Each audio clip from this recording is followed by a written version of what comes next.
وكلم عن الصفقات.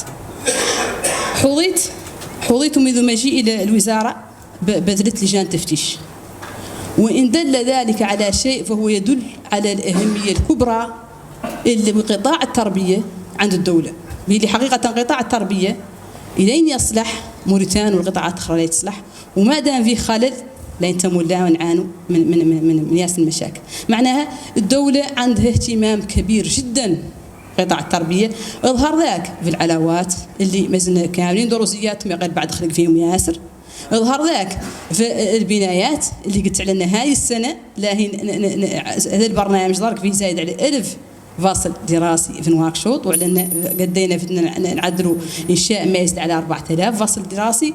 اظهر ذاك في القيمه المعطيه لقطاع التربيه في جميع البرامج اولويه تامه، ويظهر مولي في هذا التفتيش، لانه التفتيش مهم تماما للحكامه الرشيده. هذه التقارير الثلاثه لعاده المفتشيه العامه للدوله تم تنفيذ توصياتها بالحرف، معناها ما فهم حد فهو القانون، وأي حد ثبت عليه شيء يطبق عليه القانون ويطبق عليه توصيات المفتشية العامة للدولة. يا غير ملي فم إجراءات مثلا التفتيش ما هو لا إشاعة والله حد يكتب رواية والله راهو لا هذه تفتيشات حقيقية ولجان فنية وتعدل تفتيش حقيقي، ما هو كل حد قلتوا انتم على انه مثلا يلا يعدلوا. معناها على كل حال التقارير الثلاثه اللي جات بالنسبه للطباشير، صفقه الطباشير 2024، صفقه الطاولات 2024، صفقه الطاولات 2025 تم تنفيذ توصياتها بالحرف الواحد.